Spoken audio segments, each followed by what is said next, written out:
Assalamu alaikum. My name is Gunwan Sen and I'm here to present fusion higher order parallel splitting method for parabolic partial differential equations. My group members are Kurtalan, Mehmoon Ahmed and Dilawaz.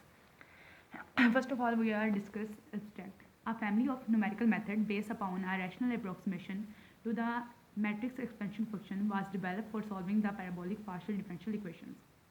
These methods were partially sixth order precise in space and time, and due to the combination of sixth and fifth order finite difference approximation, these methods do not involve complex computation.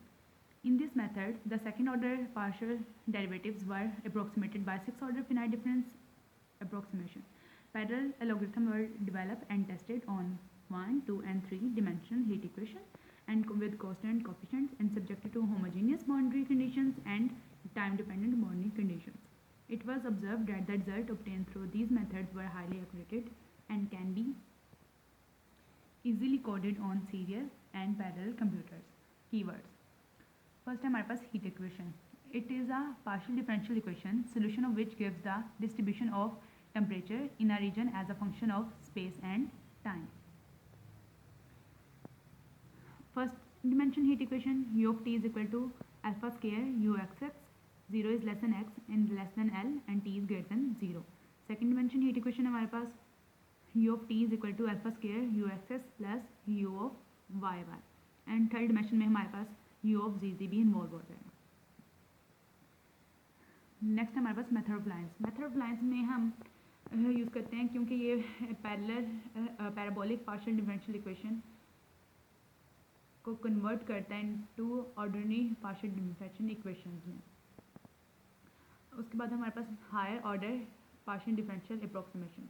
To find the higher accuracy and better approximation we use higher order partial differential equations. Next हमारे पास parabolic partial differential equations. Parabolic partial differential equation जो है हमारे पास use होती है to describe the wide variety of time dependent phenomena including heat conduction, particle diffusion and precise of derivative instrument investment instruments. Parallel logarithm. Parallel logarithm हमारे पास ऐसा logarithm होता है जो execute करता है several instructions simultaneously on a different processing device and then combine करता है वो सारे individual outputs को final results देने के लिए. और हमारे पास नेक्स्ट है नॉन लोकल बाउंड्री कंडीशन. ऐसी बाउंड्री कंडीशन जिनमें इंटेग्रल इन्वॉल्व हो जाता है हमारे पास नॉन लोकल बाउंड्री कंडीशंस होती हैं. नेक्स्ट हमारे पास स्प्लिटिंग. ये ऐसी स्ट्रेटजी होती है जिसमें हम एक इक्वेशन को ब्रेक कर देते हैं डिफरेंट पार्ट में ताकि हमारे पास कैलकुलेशन जो है ना वो इजी हो जाए.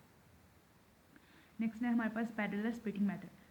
ये ऐसा मेथड होता है जिसमें हम which not only reduce original linear और non linear problems into a series of one dimensional linear problem but also enable us to compute all these one dimensional linear problems by parallel processors.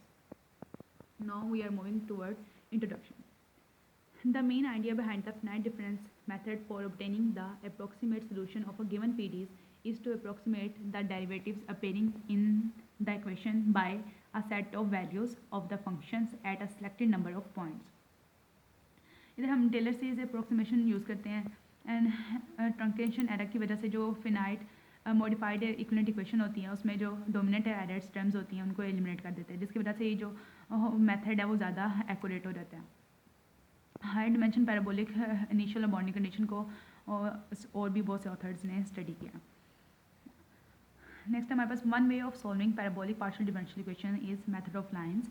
और हमें पता है कि method of lines parabolic partial differential equation को convert कर देता है ordinary partial differential equation में, और इसको हम मैट्रिक्स वेक्टर फॉर्म में ऐसे लिख सकते हैं D U of T over D T is equal to A of U T plus V of T, where A हमारे पास क्या है, एक स्क्वायर मैट्रिक्स है, यू ऑफ टी हमारे पास सोल्यूशन है वेक्टर्स का एंड टाइम टी पे, और वी ऑफ टी हमारे पास रिजल्ट है नॉन होमोजीनियस बाउंड्री कंडीशंस के. अब हम U the solution of U of T satisfy the recurrence relation U of T L plus is equal to expansion है L A plus U T, और integral हमारे पास ये apply हो जाता है. और यहाँ पे जो टी है वो है हमारे पास 0 L टू L तक और up to so on. When boundary condition, जब हम बाउंड्री कंडीशन हमारे पास होमोजीनियस हो गई तो तब हमारे पास ये वाला जो पार्ट है वो इज इक्वल टू 0 हो जाएगा और हमारे पास सिर्फ ये वाला पोर्शन रह जाएगा, और टी यहाँ पे भी 0 L 2L up to so on रहेगा. नेक्स्ट हमारे पास डेरिवेशन ऑफ मेथड. अब हमने one dimension homogeneous heat equation ली है, partial U over partial t is equal to partial square u over partial x square where 0 is less than x is less than capital X और t is greater than 0. और non local boundary condition है हमारे पास u of 0 t is equal to f1 t is greater than 0, ये हमारे पास equation 5 है. और u of x t is equal to u of f2 t t is greater than 0. और initial boundary condition हमारे पास u of x 0 is equal to g of x where x लाई कर है हमारे पास 0 से लेके 1 तक. जी ऑफ एक्स हमारे पास गिव करता है हमारे पास कॉन्टीन्यूटी को, कॉन्टीन्यूस फंक्शन ऑफ एक्स है, जी ऑफ एक्स हमारे पास कॉन्टीन्यूस फंक्शन है. और अगर ये इसमें डिसकॉन्टीन्यूटी एग्जिस्ट करेगी, अगर हम लोकल बाउंड्री कंडीशंस में टी की जगह 0 पुट कर देते हैं तो हमारे पास एफ ऑफ टी भी 0 हो जाएगा. और अगर इनिशियल बाउंड्री कंडीशन में एक्स की जगह हम 0 पुट करते हैं तो इधर से हमें पता लग रहा है कि ये जी ऑफ 0 इक्वल हो जाता है f1 0 के. पर अगर ये दोनों इक्वल नहीं होंगे तो हमारे पास डिसकंटिन्यूटी एग्जिस्ट करेगी. और अगर इक्वेशन नंबर 6 में भी हम t को 0 पुट कर देते हैं और यहाँ पे x की जगह हम कैपिटल X पुट कर देते हैं इक्वेशन नंबर 7 में, तो भी हमें पता लग रहा है कि जी ऑफ x इक्वल होगा f2 0 के. पर अगर ये दोनों इक्वल नहीं आएंगे तो हमारे पास डिसकंटिन्यूटी एग्जिस्ट करेगी. अब हमारे पास जो इंटरवल था 0 to x, इसको हमने n+1 सब इंटरवल्स में डिवाइड कर दिया है, जहाँ पे एक्स एक्सिस में इसकी विड्थ हमने t रखी है और टाइम डिपेंडेंट वाली जो हमारे पास लाइन है उसको में हमने जो विड्थ है लेंथ है हमने उसको l से डिनोट किया हुआ. तो हमारे पास एक रेक्टेंगुलर मैश बन जाएगा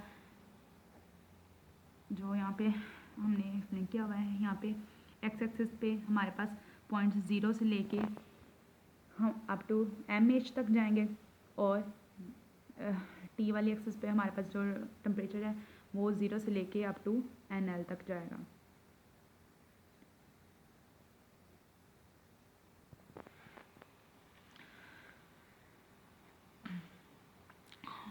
और यहाँ पे m हमारे पास 0 1 2 up to so on n+1 n है और n हमारे पास अप टू सो ऑन जा रहा है. और ये सब पूरा रीजन जो R है इसको ये कवर कर रहा है. अब हमने the space derivative in 4 may be approximated to the 6th order accuracy at the some general points xt of the mesh by the expression. अब हमने 7 स्पेस पॉइंट्स लिए हैं, u of x minus 3ht, u of x minus 2ht and u of x minus ht, u of xt, u of x plus ht, u of x plus 2ht और u of x plus 3ht. इसको हमने put किया equation में, तो equation में बता partial square u x T over partial x का square equal बन जाती है हमारे पास a u x minus 3ht plus b u x minus 2ht plus c u x minus ht plus d u xt plus e u x plus ht and f u h plus x plus 2ht और plus g u x plus 3ht. यहाँ पे a b c d e f g ये हमारे पास सारे coefficients हैं और इनकी हमने वैल्यूज़ डिटरमिन करनी है. इसके लिए हम हर एक पॉइंट पे टेलर एक्सपेंशन यूज़ करेंगे.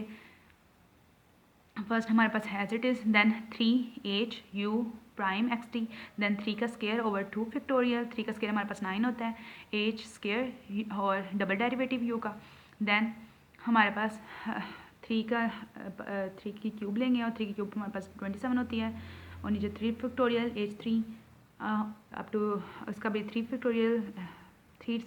डेरिवेटिव u का और इसी तरह फिर 3 की पावर 4 81 और फिर h की पावर 4 और फिर 4 डेरिवेटिव और अप टू सो ऑन. इस तरह हम बाकी सारी इक्वेशन करेंगे 8 डेरिवेटिव तक. हम सारे पॉइंट्स के लिए निकालेंगे इनकी वैल्यूज़.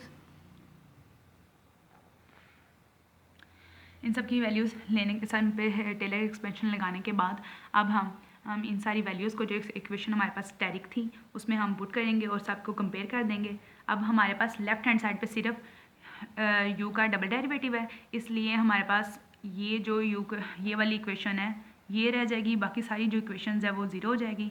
तो हमारे पास 9a + 4b + c + e + F plus 9g over H का square over 2 factorial is equal to 1 आ जाएगी। और लेफ्ट हैंड साइड पे हमारे पास बाकी u का कोई डेरिवेटिव नहीं है, इसलिए हम इसको कंपेयर नहीं कर सकेंगे, इसलिए वो सारी ऑटोमेटिकली 0 के इक्वल हो जाएंगी।